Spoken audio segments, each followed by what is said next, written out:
परमानन्दं कृष्णं वन्दे जगद्गुरुम् अर्जुन उवाच एवं सततयुक्ता ये भक्तास्त्वां पर्युपासते ये चाप्यक्षरमव्यक्तं तेषां के योगवित्तमः श्रीभगवानुवाच मय्यावेशमनो ये मां नित्ययुक्ता उपासते श्रद्धया परयोपेतास्ते मे युक्ततमा मताः ये त्वक्षरमनिर्देश्य माव्यक्तं पर्युपासते सर्वत्र गमचिन्त्यं च कूटस्थमचलं ध्रुवम् सन्नियं येन्द्रियग्रामं सर्वत्र समबुद्धयः ते प्राप्नुवन्ति मामेव सर्वभूतहिते रताः क्लेशोऽधिकतरस्तेषामाव्यक्तासक्तचेतसाम् अव्यक्ता हि गतिर्दुःखं देहवद्भिरवाप्यते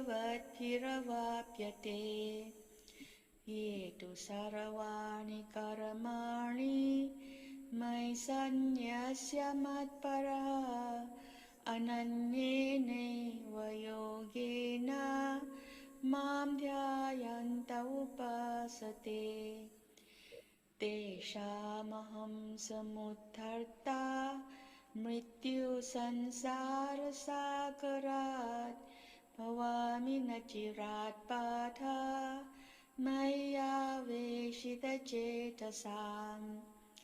मय्येव मन आधत्स्व मयि बुद्धिं निवेशय निवसिष्यसि मय्येव अत ऊर्ध्वं न संशयः अथ चित्तं समाधातुं न शक्नोषि मयि स्थिरम् अभ्यासयोगेन ततो मामिच्छाप्तुं धनञ्जय अभ्यासेऽप्यसमर्थोऽसि मत्कर्मा परमो भव मदर्थमपि कर्माणि कुर्वन् सिद्धिमवाप्स्यसि अथैतदप्यशक्तोऽसि कर्तुं मद्योगमाश्रितः सर्वकर्मफलत्यागं ततः कुरु यतात्मवान् श्रेयो हि ज्ञानमभ्यासात् ज्ञानात् ध्यानं विशिष्यते ध्यानात् कर्मफलत्यागात् शान्तिरनन्तरम् अद्वेष्टा सर्वभूतानां मैत्रः करुण एव च निर्ममो निरहङ्कारः समदुःखसुखक्षमी सन्तुष्टः सततं योगी यतात्मा दृढनिश्चयः मय्यार्पितमनो बुद्धिर्यो मद्भक्तः स मे प्रियः यस्मान्नो युज्यते लोको लोकान्नो युज्यते जयः हर्षामर्षभयोद्वेगै मुक्तो यः स च मे प्रियः अनपेक्षः शुचिर्दक्षः उदासीनो गतव्यथः सर्वारम्भपरित्यागी यो मद्भक्तः स मे प्रियः यो न हृष्यति न द्वेष्टि न शोचति न काङ्क्षति शुभाशुभपरित्यागी भक्तिमान् यः स मे प्रियः समः शत्रौ च मित्रे च तथा मानापमानयोः शीतोष्णसुखदुःखेषु समः सङ्गविवर्जितः तुल्यनिन्दास्तुतिरमौनी सन्तुष्टो येन केनचित् अनिकेतः स्थिरमतिर्भक्तिमान् मे प्रियो नरः ये तु धर्म्यामिदमिदं यथोक्तं पर्युपासते श्रद्धधाना मत्परमा भक्तास्तेऽतीव मे प्रियः ॐ तत्सदिति श्रीमद्भगवद्गीता सूपनिषत्सु ब्रह्मविद्यायां योगशास्त्रे श्रीकृष्णार्जुनसंवादे योगो नाम द्वादशोऽध्यायः हरिः ओम तत्सत् हरिः ओम तत्सत् हरिः ओम तत्सत् श्री कृष्ण परमस्तु शुभं भूयात् वसुदेवसुतं देवं कंसचाणूरमर्दनं देवकी परमानन्दं कृष्णं वन्दे जगद्गुरुम्। उपस्थित भगवत भक्तों के रूप में मेरी अपनी ही आत्माओं, श्रीमद् भगवद गीता भगवान के मुखारबिंद से निकली हुई अमर वाणी है और जो भी जीव श्रद्धा सहित इस अमर वाणी को धारण करता है वो जीवत्व को छोड़कर ईश्वरत्व की प्राप्ति करता है, इसमें कोई संशय नहीं है। ये जीवात्मा चाहे जिस देश में रहे और चाहे जिस भेष में रहे, गीता सबका सब काल में समान रूप से कल्याण करने वाला एक अनुपम एवं अलौकिक ग्रंथ है।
Kachulena nadena magana rahena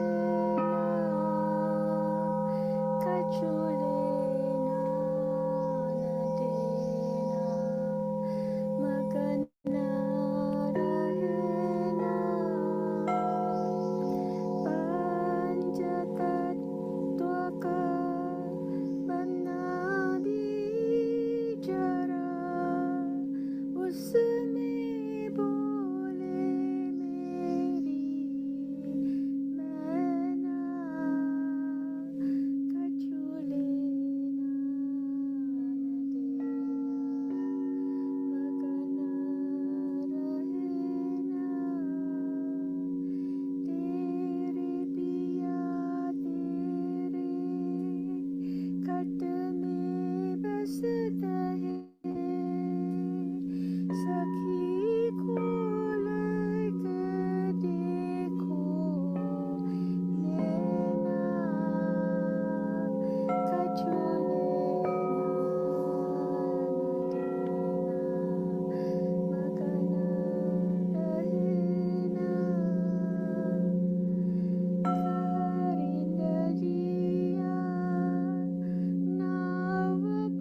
You can now slowly and gently open your eyes and know that you are special, unique, pure consciousness. All you have to do is to shine brightly wherever you go, to whomever you meet, and you'll be helping the world and the universe. Stay blessed.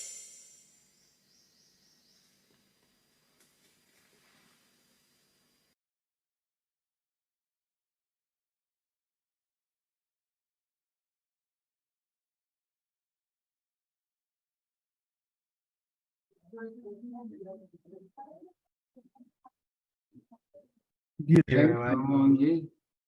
Thank you very much, Amonji. Jai Shri Krishna to all of you again. Since Narendra Kapoorji is not here, so I will be requesting Dr. Prasadji to begin his discourse, Pravachan.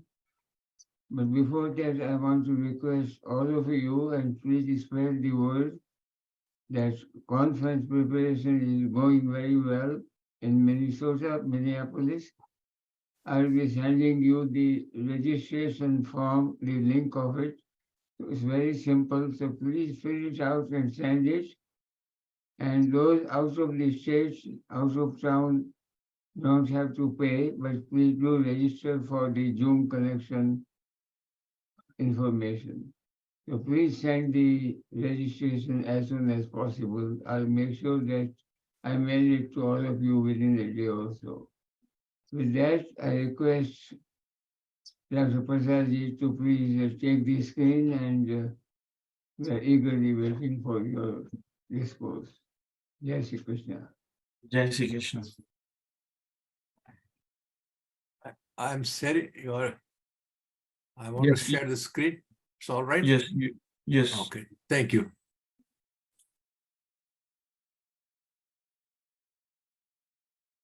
We can see your screen, Dr. Prasad. Thank you. Vansi vibhushita kara navanirda Pitambara Darunabimb Haladharosta Purnendu Sundara Mukha Arvindanetra Krishnat Param Kimapita Tvamaham Najane Ajnanatimirandhasya Jnananjana Shalakaya Chakshurunmilitam Yena Tasmai Shri Gurave Namah. Jai Shri Krishna, Jai Gurudev to all divine souls participating in this satsang. As you all know, we have been going through the Yajna segment of chapter 4, where Bhagwan has described altogether 12 different yajna. We have gone through the first 6 yajna. The last one was Antahkaran Sanyam Yajna. That is the disciplining of Antahkaran. And Bhagavan says that in this Antahkaran, Sarvanindriyani Karmani Prana Karmani Chapri. All the activities of the sense organs as well as all the activities of prana should be offered as oblation to the fire of self-control, yoga of self-control.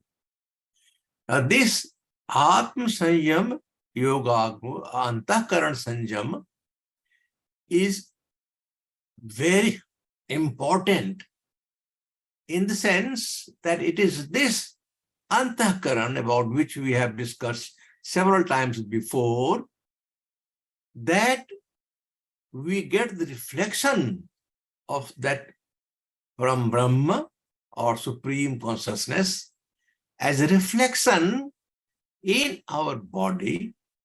This is the interface between body and Atman. So if our mirror is not clean, even though there is this sign, bright sign of consciousness is there, it is not properly reflected. And as such, the whole enlivened body does not get that sharpness, not that level of brightness as it should have if the mirror is perfectly clean. So depending upon the quality of the mirror or reflecting surface, we have the blessing of Bhagavan enlivening our body, and we get the degree of brightness which is in, we get in or get emanated into the different parts of the body is dependent upon the quality of that mirror. So that antahkaran we have discussed before also. I took quite a long time to discuss about the value of antahkaran in our body. That is the place, Ishvara sarvabhutana virdese arjun tishtati. That hridaya part is that antahkaran in which the reflection comes in. So the first 6 yajna ending in this antahkaran sanyam yajna, all are towards getting the cleanliness or towards getting the antahkaran, mind and everything completely cleaned up, free from demerits.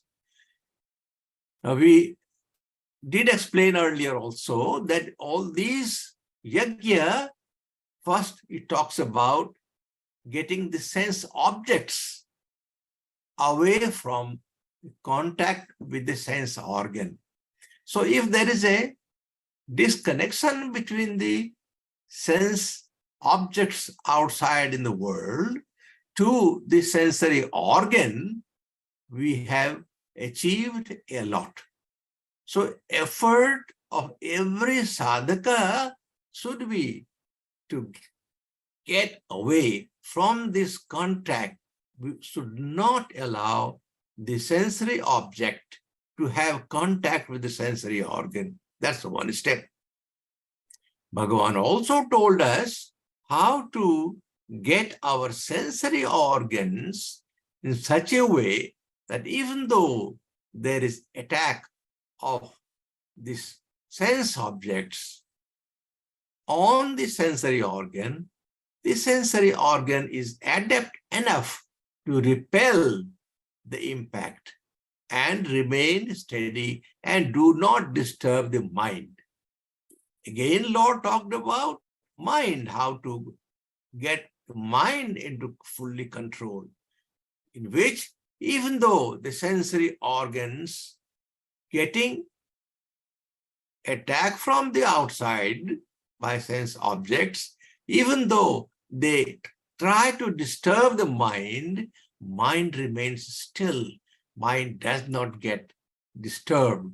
So that there is a check at different level, one can check oneself. Ultimate aim is to see that the mind does not get disturbed. Mind remains still. The antahkaran remains bright and allow the reflected consciousness to show its full impact on it and remain free from all the vrittis and phala, all that. Now this, having done that, we move on to that part which deals with yoga in next verse 28 will talk about yoga also, but the aim of this Patanjali Yoga Shastra is specifically towards not causing any disturbance in mind. The process that are given in Patanjali Yoga Shastra are all sadhana, all the different methods that has been described under Patanjali Yoga Shastra.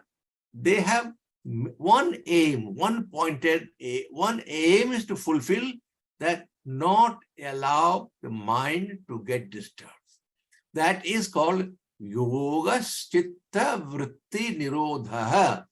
The Chitta Vritti Nirodha, not or restrain development of Chitta Vritti, that is mind disturbance, that the yoga which restrains mind stuff to get disturbed. Swami Vivekananda ji describes this in slightly different way. He says that when the mind, the yoga is restraining the mind stuff from taking various forms, vrittis. Not only that, it's training the mind from getting. So there are two things to think. One is that this is yoga to not to allow the mind to be disturbed. That's one thing. And other thing is that even if it is disturbed, it does not allow vrittis to get released from that mind. So Swami Vivekananda ji puts them together, and he says that Patanjali Yoga Shastra is aimed not only to restrain or nirodha the mind stuff, that chitta, but also does not allow the vrittis or manifestations. Ichha, dve, sukham, dukham, sangatas, chetana, dhriti, etat, chetra, samasena, savikar, buddhartam. You know that in verse 6 of chapter 13, Bhagwan had described about the vrittis. I don't want to go into that at this time, but you are aware of these manifestations or vikar or the vrittis which emanate from the disturbance of mind. So the idea here is to train the mind in such a way that it is able to sustain the bombardment from the different organs coming to the mind. At the same time, it does not allow, this is what I was talking about, not only bombardment which is coming from the sense organs, not only it doesn't allow this to happen, but also does not allow the vrittis or the components from after getting disturbance to be effective. So though that is supreme knowledge under Patanjali Yoga Shastra, let me get you some more of these, some information about Patanjali Yoga Shastra. Sage Patanjali was one of the pioneer philosophers who gave us Darshan Shastra. 6 philosophies, ancient India, about 2nd to 6th century BC. These sages, see what a country. He gave us such a profound scholars. Today, Western world is all amazed. They are going through the details of these Shastra and they cannot see anything fault in that. They are from their own ways, neuroscientists, scientists and Nobel Prize winners, they are studying all these Darshan Shastra philosophies which were propounded by our erudite philosophers once upon a time. And 6 of them have been stamped to be of very high caliber. That is, those are Yoga Darshan by sage Patanjali, Mimamsa Darshan by sage Jamini, the Vedanta Darshan by sage Vyasa, Nyaya Darshan by sage Gautama, Vaisesiki Darshan by sage Shashad, and Sankhya Darshan by sage Kapila. These are the philosophies which were propagated, propounded by 6 erudite scholars or philosophers of ancient India. One of them was this Yoga Darshan, that is what is calling Yoga Shastra or Yoga Yagya, and the Yoga Sutra of Patanjali. Now, it is also important to realize that even though the process prescribed in Patanjali Yoga Sutra, they lead to the mind stuff, but ultimately he also approves this fact that in order to get this perfection in yoga, you need to surrender to Bhagwan. The bhakti part is also very strongly impregnated into this Yoga Sutras as well. He says, Samadhi Siddhi Iswara Prani Dhanata, that you must surrender yourself entirely to Bhagwan in order to get the perfection in this yoga which is prescribed in Yoga Sutra of Patanjali. Now, what do we understand? What do we know about the Patanjali Yoga Shastra?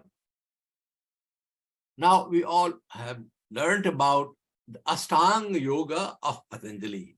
There are 8 limbs, so-called limbs of this yoga. They are all sutra, and they all are having very specific meaning. What are those 8? There is this yama, niyam, asana, pranayam, pratyahar, dharana, dhyan, and samadhi. Now, these are the 8 limbs of Patanjali Sutra, Patanjali Yoga Shastra. Yama is external discipline. Niyam is internal discipline. Asana is the posture. Pranayam is the breath control. Pratyahar is withdrawal of senses. Dharana is concentration, ekagra chitta. Dhyan is meditation, and ultimately integration with the Brahma, that is samadhi. These are the attributes, one after another. One has to imbibe through excuse me, through this Shastra Sutra, one after another. I will just go through some of them, and you see, I must mention here that all the components of all these 8 limbs, each one is beautifully mentioned in Bhagavad Gita, here and there. They are not at one place, but they are here in Bhagavad Gita. And I have put in the sloka, because here is no time to go through all the slokas I'm talking about. One sloka may itself take a long time. I'm just putting it here for those who are interested, can make note. And when you go home, you can refer to these verses and see how they are talking about all these components that have been mentioned in Patanjali Yoga Shastra. So I have mentioned all the name of the 16th chapter, 2nd verse, 17th chapter, 14th verse. So that way, ahimsa is mentioned, that how satya is mentioned, asteya, that is not stealing, has been mentioned. In that way, so all the verses are given there. I have made note and I have put it there. If you go through those, then you will realize that every component has been mentioned in Bhagavad Gita. I don't want to go through those, but they are there. So what happens? If somebody is that is under the yama, there are these 5 components: ahimsa, Satya, everybody knows what is non-violence. So truth. Asteya is not stealing. Brahmacharya and aparigraha matters non-possessiveness. You should not be having lot of possessions. You do not know what to do with them. Just minimal requirement for the sustainment of the body. So that is yama. Then what about niyam? Yama. Niyam also have 5 components. They are saucha, that is purity of mind, santosa, contentment, tapasa, that is asceticism, self-discipline, austerity, swadhyaya, the study of the scriptures, Ishwar pranidhana, that means you contemplate on Ishwara, on Brahma. There are many verses in that I have not noted there, but for each of them, again, I have made note of the verses and you may like to go through when you have time. So, yama and niyama. Then there is this asana, also mentioned in Bhagavad Gita. The meditation posture should be steady and comfortable. That you have got pranayam, that is the breathing, breath control, pratyahar, that is drawing within our awareness, within our the process of retracting sense experience. Yada sangarate chayam, you know that. Then dharana, that is ekagrata, concentration of mind, introspectively, one-pointed action, so that your mind is concentrated and is directed towards Brahma, towards Paramatma. That is asana, pranayam, pratyahar, and dharana. Now then there is some dhyan and samadhi. Dhyan, of course, meditation, you contemplation and reflection on Bhagavan, and you can have different types of samadhi, that is savikalpa samadhi, nirvikalpa samadhi. Those who understand this samadhi, 2 types. One is, sthita pragyasa ka bhasa samadhi sthita kesava isdikam bhasedakam aset prajet kim. In 2nd chapter, verse 54, Arjuna has asked question and Bhagavan has given the answer. There also the word samadhi mentioned. So here, there also he talks about 2 kinds of samadhi. One is savikalpa samadhi and other is nirvikalpa samadhi. That is, means one, after samadhi, if somebody is so much deeply involved within himself that he is not making any movement of his body and senses, he is completely in it. No movement from the body and mind and intellect, everything. He is all one in Brahma. While there is another samadhi where, or vikalpa samadhi, where he is able to move around,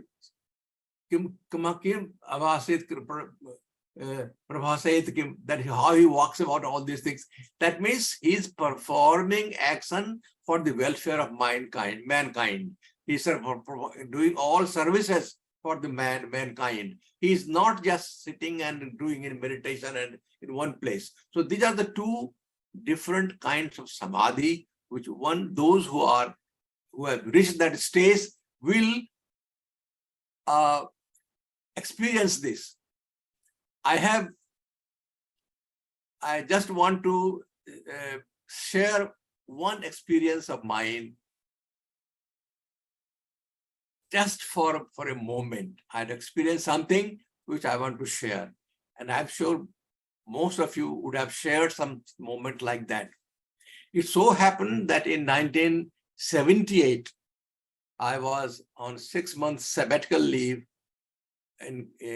and I was engaged in some research on cancer, and I had samples of tissue which I was studying in Malaysia, in the University of Malaya, and I was using electron microscope.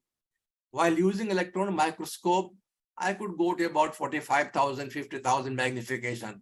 Beyond that, I could not see, and I wanted to see the presence of a virus in the cancer cell. So I collected the samples from Malaysia and came. It was so nice of National Cancer Institute.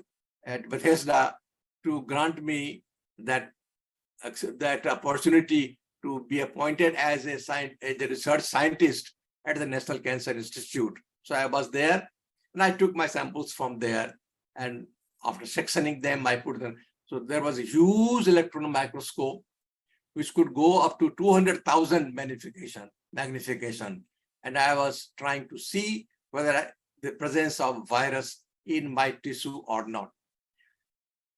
So happened the room is very dark. It has to be darkened, completely dark.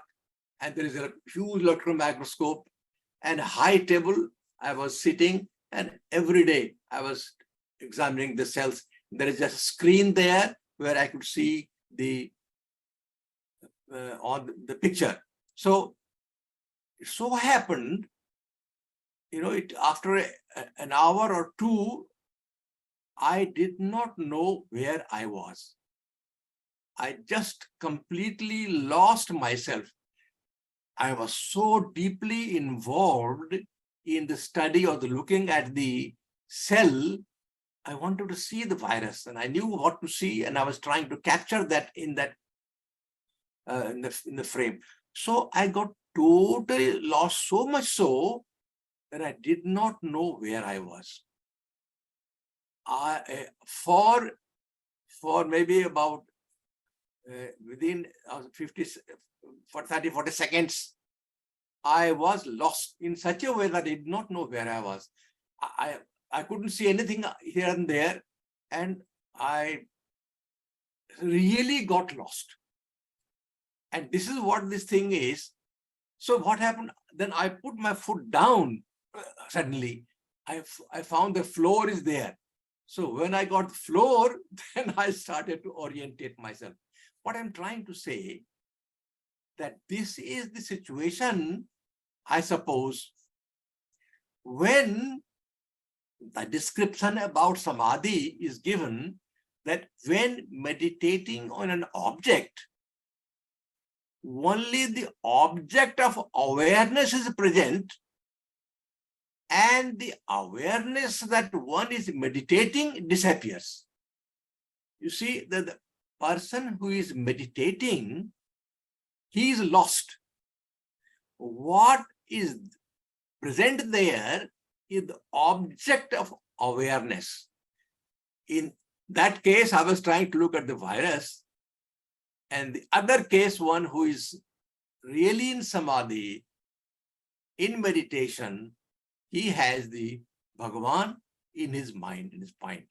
The object of awareness is Bhagwan, whatever, whether it's flute or his feet or whatever he is meditating upon. All of you are meditating, I know. So while meditating, you may have an object.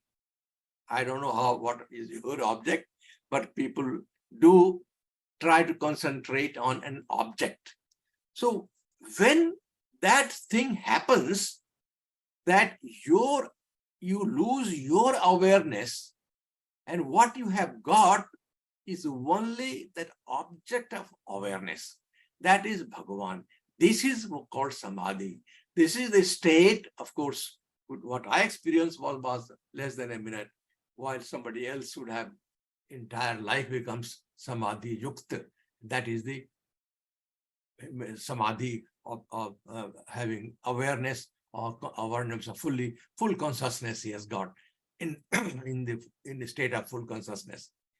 Now, moving on, in verse 28, Lord talks about Dravyagyastapo yagya yoga yagyastatha pare swadhyaya yagyan yagyascha yataya samshita vrata. He is talking about different yagya. He has given us 6 yagya which has finished. Now this is the 7th yagya, Bhagavan. 7th, 8th, 9th, 10th. 4 yagyas are mentioned in this verse. Bhagavan talks about that there are others, the performers of sacrifice. They sacrifice material object. The other sacrifice penance, they perform austerity.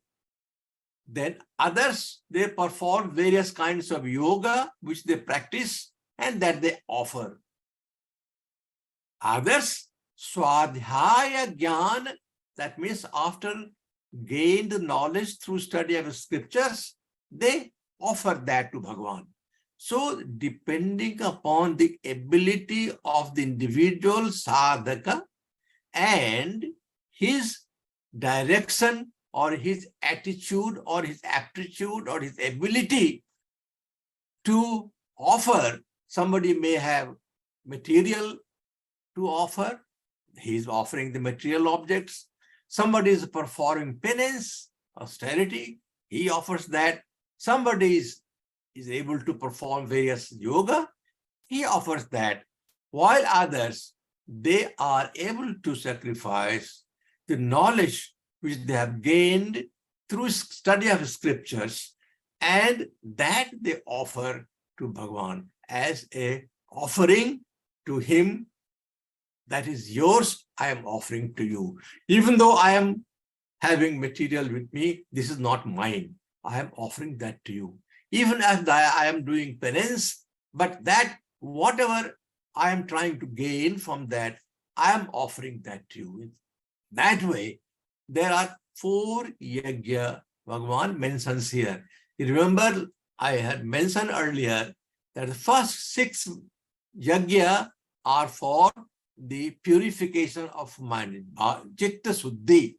For Chitta Suddhi, we did all those 6 yajna, which we had finished. Now, these yajna are for adding merits. If you are performing, if you are dana or yajna or yoga or swadhyaya, you are adding on more and more of merit, punya, that you are releasing the papa, and now you are gaining punya through performing all these.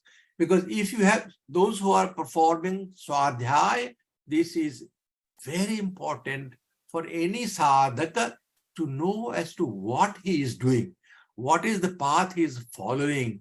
If he is performing action, what is the guide from where he knows what is right to do, what is not right to do. Bhagavan has mentioned in verse 24 of chapter 16, Tasmad Shastram Pramanam Te Karya Vavastito Gyatva Shastra Vidhanoktam Karma Kartumiharasi. Arjuna, therefore, Shastra is the Pramanam. What is the Pramanam? What is the base line for you? What is the direction you get from where? Is from Shastra. It is Shastra which gives you direction as to Karja, Akarja. What is Karja? What is the right thing to do? What is Akarja? What right, not right to do. Gyatva Shastra Vidhanoktam. Having known from Shastra the Vidhan for performing sadhana, karma karturu, you perform all your action. So the swadhyaya, every time Bhagavan has mentioned about merit, listening, you shravanam, mananam. So after listening or after reading scripture or listening to some discourse, there is need to mananam. What you have read or studied or heard, there is need to go or reflect more deep into it. If there is a doubt, those doubts have to be clarified and then assimilated. Sravanam, Maranam, Nididhyasanam. These are the 3 steps it has been prescribed in order to have dharana, getting the whole thing assimilated within you. Now, after that, we go to the next verse, that is verse 29. Bhagavan talks about now pranayam. Here, he is talking about incoming breath and outgoing breath. Apane yushyati pranam prane panam tatha pare pranayam pranapana gati rudhva pranayam parayana. This is one part we should understand very clearly. Swamiji, he had practiced that, and in his several talks, he has mentioned about it. He has told us how to practice. He has given his own way of practicing, how he used to do that. And I will like to go through this in detail with you, trying to, whatever I heard from Maharajji and whatever I understood, I will share with you in more detail, maybe next week, because this will take longer time. It is its own segment, and I want to concentrate on that in more detail. At this time, I will just mention that in this verse, Bhagwan is telling that there are others, apare, what they do? Offer as sacrifice outgoing breath in the incoming and incoming into outgrowing, restraining the course of this incoming and outgoing breath. They are that way solely absorbed in the movement of this breathing or strain the breath that has to be practiced. And as I mentioned, I will take this next week in a more detailed way, and I will share with you whatever I have learned about this. Thank you very much. Jai Sri Krishna, Jai Gurudev. Thank you so much, Dr. Prasadji. Very well analyzed, so well presented. I love when mind is still, the seers of the self is revealed. A very powerful understanding. And in order to get the perfection, one needs to surrender to God. Dear friends, this was a very powerful, I will call sermon by Dr. Prasad, very, very powerful. And this is available to you to see again on YouTube. Two more announcements. This June 3rd is our monthly full moon meditation by Swami Geeta Kiran. And I'm sure she will also open month-long mount or silence that day. This is a very powerful concept. Moon is the one who keeps our mentality going. So my request and suggestion is that when you are watching that, keep a glass full of water and use it as a very powerful tonic for mind activity and for yourself. So this full moon on June 3rd, when meditation starts, put a glass of water in a glass or a silver pot and use it and share it as a prasad. Very powerful concept. That is on June 3rd. So please come again, and next Sunday Dr. Prasadji will be again coming, but this time it will be longer than 10 minutes. And as he mentioned today, it will be mostly on Bhakti Yoga. With that, I'm missing our dear friend Peter Gangrani as well as Dr. Narendra Kapoorji. We'll see you again very soon, next Thursday, same time, but again, Sunday, this Sunday and next Sunday. Please join us. Thank you very much. Jai Shri Krishna, Jai Gurudev. Thank you, Swami Geeta Kiranji and everyone.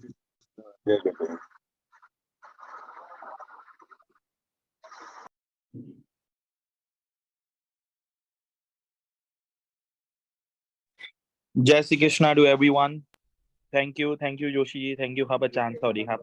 Thank you so much.